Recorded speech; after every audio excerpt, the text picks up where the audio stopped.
안철수 의원이 새정치연합을 탈당한 뒤 전북 정치권에서는 유성엽 의원이 조만간 당을 떠날 것으로 보입니다. 기존 정치인들은 신당으로 뭉칠 가능성이 커 내년 총선은 새정치연합과 신당의 치열한 대결이 예상됩니다. 완주 곶감 농가들의 피해가 눈덩이처럼 커지고 있지만 현실적인 복구 대책이 나오지 않아 농가들이 어려움을 겪고 있습니다.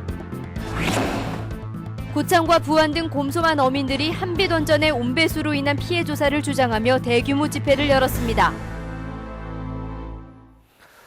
여러분 안녕하십니까? JTV 8시 뉴스입니다.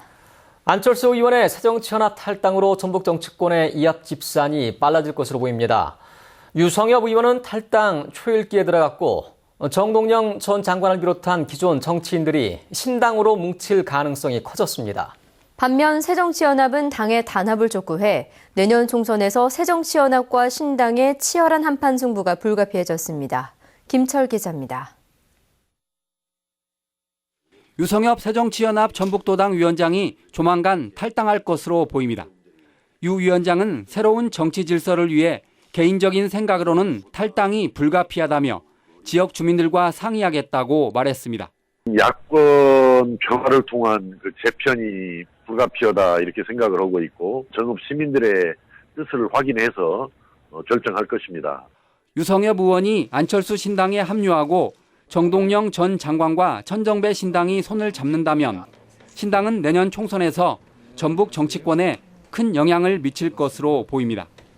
새정치연합의 하위 20% 물갈이와 지방의원의 총선 출마 불이익에 반대하는 정치인들도 신당 행이 점쳐집니다.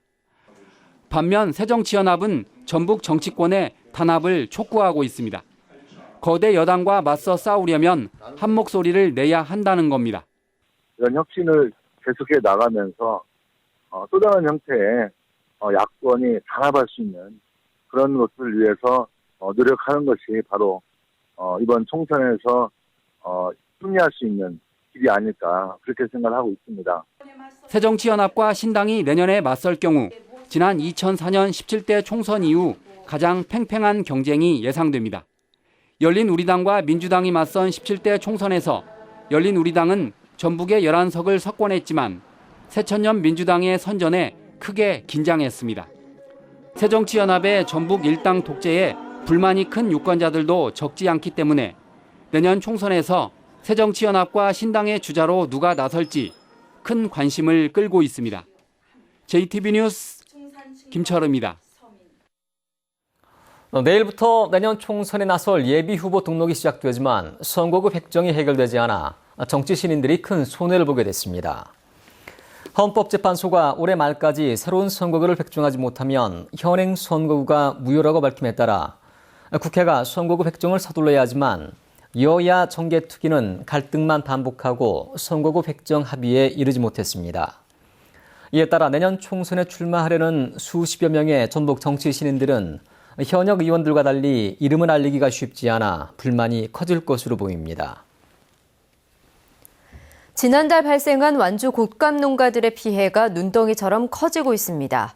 피해액이 100억 원에 이르지만 대책은 산 넘어 산입니다. 보도에 김진형 기자입니다. 곰팡이가 핀 곶감이 건조대에 가득합니다. 이 비닐하우스의 곶감은 모두 버려야 될 형편입니다. 인근의 다른 농가는 못 쓰게 된 곶감을 모두 버려 건조대가 텅 비어 있습니다. 이 농가는 15만 개 감 가운데 9만 개가 피해를 입어 7천만 원의 손해를 봤습니다. 그때도 안전하다고 깎았는데 계속 이제 15일 계속 비가 오다 보니까 그것마저도 다 곰팡이 나서 다 버리게 된 거죠. 지난달 피해 조사가 끝난 뒤에도 계속 날씨가 흐려 피해가 더 커졌습니다. 완주군 곶감 농가의 피해는 당초 65억 원에서 보름 만에 99억 원으로 늘었습니다. 완주군은 피해 보상을 건의했지만 정부는 직접 보상은 안 된다는 입장입니다. 저희가 직접 보상까지 이렇게 요구를 했는데요. 정부 차원에서는 안 되고 용자 쪽에서 완주군은 제습기 등 건조 시설을 지원할 계획이지만 효과는 불투명합니다.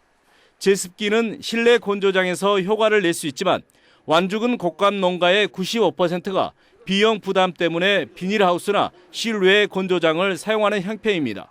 밀폐가 안 되기 때문에 그런 제습 기능이나 냉온풍 효과를 제대로 보기가 어려워요. 그래서 제대로 하려면은 덕장 시설이 현대화 시설로 갖춰져야 되고.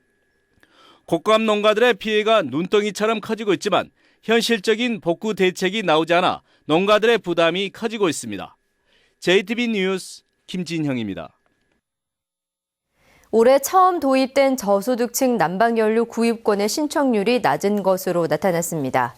전주시는 지난달부터 난방연료 구입권 신청을 받은 결과 기초수급자 등 신청 대상 9,600가구 가운데 54%인 5,170가구가 신청했다고 밝혔습니다. 전주시는 가구당 8만 1,000원에서 11만 원까지 전기와 연탄 등 난방연료를 내년 3월까지 자율적으로 살 수 있다면서 신청을 장려할 계획입니다. 어민들이 한빛 원전에서 나오는 온배수로 바지락 폐사 등의 각종 피해를 주장하고 있는데요. 어민들이 곰수만의 환경 피해 조사를 요구하며 대규모 집회를 열었습니다. 정원익 기자가 보도합니다. 지난 4월 곰소만 갯벌의 바지락 양식장. 수확철이지만 갯벌 속은 시커멓게 썩었고 빈 껍데기만 가득합니다. 어민들은 전남 원전의 온배수 때문에 곰소만 일대 어장의 피해가 반복되고 있다고 주장합니다. 바지락도 엄청 지금 96년도부터 계속 폐사가 나와서 생산량이 줄고 있고요. 그렇게 많은 굴도 생산이 안 되고 있고요. 거기에 많은 그 많은 고기가 곰소만에 잡히질 않아요. 어민들이 전남대에 의뢰한 온배수 영향 조사 결과가 내년 초 나올 예정이지만 원전 측은 이를 받아들이지 않을 예정입니다.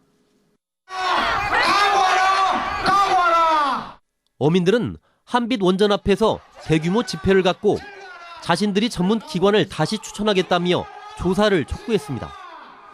원전 측은 내년 일반 환경조사에 어민들이 추천한 전문가가 참관하기로 예정된 만큼 이 역시 수용할 수 없다는 입장입니다. 우리가 조사하는 것들에 대해서 좀 불투명하거나 그런 것들이 있으면 의견을 주시면 우리가 좀 반영을 한다든지 그런 개념에서 참관하실 수 있도록. 어민들은 일반 환경조사로는 온배수 피해를 파악할 수 없다며 반발합니다. 일반 환경조사는 환경 상태를 보고 오는 건데 우리는 특정한 환경조사를 해야 한다. 특정 지어서 온배수에 대한 특정해서 환경조사 안 하는 일반 환경조사는 아무 의미가 없다 이렇게 주장하고 있습니다. 곰소만에 대한 온배수 피해 조사를 놓고 의견이 엇갈리면서 어민들과 원전의 갈등은 갈수록 커질 것으로 보입니다. JTB 뉴스 정원익입니다. 지난 2000년 익산에서 발생한 약초 노거리 택시기사 살인 사건의 재심이 최종 결정됐습니다. 대법원 2부는 살인범으로 지목된 31살 추모 씨의 재심 청구 인용 결정에 대한 검찰의 재항고를 기각했다고 밝혔습니다. 이에 따라 최 씨의 재심이 최종 확정돼 광주고법에서 재심이 시작될 예정입니다. 진범 논란이 일고 있는 익산 약초 노거리 사건은 지난 8월 형사소송법이 개정되면서 공소시효가 폐지돼 이번 재심으로 진범을 잡을 수 있을지 주목됩니다. 전주지법 제2형사부는 거의에게 회사 돈을 빼돌려 도박을 한 혐의로 전북의 한 중소기업 전 대표 46살 장모 씨에게 징역 4년을 선고했습니다. 김 씨는 지난 2011년 3월부터 2년 9개월 동안 회사 몰래 빼돌린 35억 원을 포함해 모두 67억 원을 도박에 탕진한 혐의로 기소됐습니다. 익산경찰서는 회사를 창업한 것처럼 서류를 꾸며 취업보조금을 가로챈 혐의로 익산의 한 대학 교수 51살 김모 씨를 불구속 입건했습니다. 김 씨는 지난해 7월부터 8개월 동안 부인이 운영하는 회사를 자신이 창업한 것처럼 서류를 꾸며 창업진흥원에 취업보조금 5,400만 원을 받아 챙긴 혐의입니다.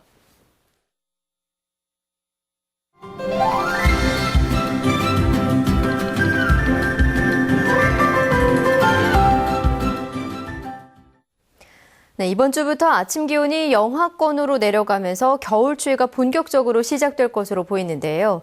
겨울에 가까이 하면 건강에 좋은 음식들을 전해드립니다. 건강한 생활 송창용 기자입니다. 시장에 나온 상인과 손님의 옷차림이 한층 더 두터워졌습니다.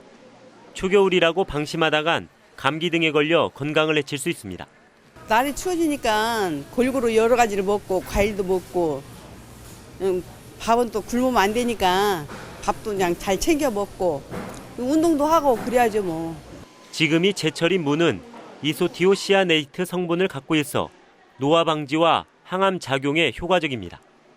또 비타민C가 풍부해 겨울철 면역력을 높이는 데 도움을 줍니다. 양파는 피로물질 해소를 돕는 비타민 B1의 흡수를 촉진해 피로회복과 식욕부진, 불면 등을 해소하는 데 좋습니다. 도라지와 배에 생강과 감초, 대추를 넣고 끓인 차는 폐나 기관지가 약한 사람에게 좋습니다. 도라지, 배, 감초, 생강, 대추 이 5가지를 달여서 드시면요. 목구멍이 붓고 아프면서 가래가 나오고 기침을 하는 겨울철 초기 감기에 도움이 되겠습니다. 이 밖에 버섯은 칼로리가 높지 않고 항바이러스와 항염증 성분을 갖고 있습니다. 또 브로콜리는 섬유질과 비타민C가 풍부하고 칼슘과 철분 성분도 많아 겨울철 건강관리에 도움이 됩니다. JTBC 뉴스 송창용입니다. 전라북도가 탄소 산업을 육성하기 위해 탄소밸리에 이어 메가 탄소밸리 구축 사업을 추진합니다. 메가 탄소밸리 구축 사업은 내년부터 오는 2020년까지 5,085억 원을 들여 자동차와 조선, 기계부품 등의 분야에서 탄소 복합 소재를 개발하는 사업입니다. 전라북도는 지난해 경상북도와 함께 신청한 탄소 클러스터 사업의 타당성 조사 결과가 내년 3월에 나오면 사업 속도가 빨라질 것으로 기대하고 있습니다. 새만금 개발청이 호주 마리나 산업협회와 새만금 마리나 산업을 함께 육성하기로 협약했습니다. 호주 마리나 산업협회는 새만금이 중국과 가까워 마리나 산업의 경쟁력이 높다며 앞으로 정보와 기술을 공유하고 국제 행사를 함께 열겠다고 밝혔습니다. 마리나는 요트와 카누, 보트 등 수상 레포트 선박을 위한 시설입니다. 3천만 원 이상의 지방세를 내지 않거나 상습적으로 내지 않은 체납자 60명의 이름이 전라북도 홈페이지와 게시판 등에 공개됐습니다. 최고액 체납자는 전주에 사는 김모 씨로 자동차세 등 5억 6천만 원을 내지 않았습니다. 전라북도는 체납액을 징수하기 위해 이들의 출국 금지를 요청하고 재산조사와 체납 처분, 차량 번호판 영치 등 제재를 강화하기로 했습니다. 전라북도 학교자치조례가 도의회에서 가결됨에 따라 내년 1월에 시행됩니다. 전북교육청은 학생과 학부모, 교직원 등 학교 교육 당사자들의 학교 운영 참여 권리를 보장하는 전북 학교자치조례가 전북도의회에서 원안 가결됐다고 밝혔습니다. 조례는 4장 11조 부칙 등으로 이뤄졌으며 민주적인 학교 공동체 실현과 배움, 성장이 있는 학교 문화 조성을 목적으로 하고 있습니다. 전라북도가 이현숙 옛 통합진보당 의원의 지위를 인정한 전주지방법원 판결에 불복해 항소했습니다. 전라북도는 검찰의 지휘를 받아 이현숙 도의원의 지위를 인정할 수 없다는 내용으로 항소한 것은 물론 의원 활동 중지 가처분 신청을 냈다고 밝혔습니다. 전북도의회는 이달부터 의원 활동을 시작한 이현숙 도의원에게 급여와 수당을 줘야 하는지를 놓고 행정자치부에 의뢰했지만 아직 답변을 얻지 못했습니다. 전북은 오늘 최고 3mm 안팎의 약한 비가 내렸습니다. 이번 비는 내일 새벽까지 5mm가량 더 이어진 뒤 그치겠습니다. 내일은 구름이 많겠습니다. 아침에는 내륙을 중심으로 짙은 안개가 끼는 곳이 있겠습니다. 아침 최저 기온은 4도에서 6도, 낮 최고 기온은 7도에서 9도로 오늘과 비슷하겠습니다. 수요일 모레는 새벽에 서해안부터 눈이 시작돼 점차 모든 지역으로 확대되겠습니다. 기온도 크게 떨어지고 바람이 강하게 불면서 춥겠습니다. 전주기상지청은 이번 주말부터 다시 기온이 올라 추위가 물러날 것으로 내다봤습니다.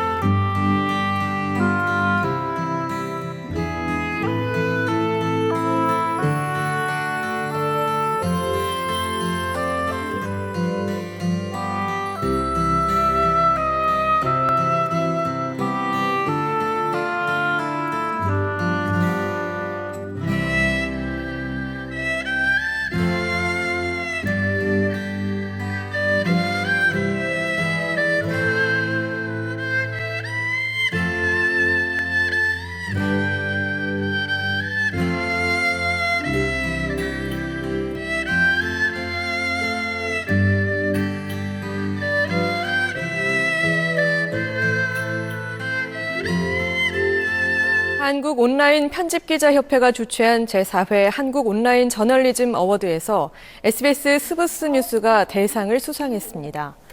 스브스 뉴스는 카드뉴스와 동영상처럼 모바일과 소셜 네트워크 서비스에 기반한 콘텐츠를 제작하면서 다양한 연령층의 이용자들에게 큰 관심을 받은 점을 높게 평가받았습니다. 강이 많은 라오스는 수력 발전에 많은 투자를 하고 있습니다. 라오스 몽골 순방에 나선 황교안 국무총리가 44조 원대 수력 발전소 건설 사업에 우리 기업들이 참여할 수 있도록 협조를 당부했습니다. 라오스에서 표원구 기자가 보도합니다. 라오스 메콩강의 지류를 막는 댐 공사가 한창입니다. 우리 기업들이 라오스 남부와 북부에 각각 건설 중인 수력 발전소 건설 현장입니다. 발전 용량은 410메가와트로서 국내 최대 규모인 충주댐과 비슷한 초대형 댐 프로젝트이며 라오스는 수력발전 잠대력만 우리나라 전체 수력발전량의 14배에 이릅니다. 라오스는 가난에서 탈출하기 위해 기존의 14개 댐과 건설 중인 10개 댐 외에 앞으로 수력발전소 61개를 더 지을 계획입니다. 시설 용량은 한 14,000메가와트에 달하고요.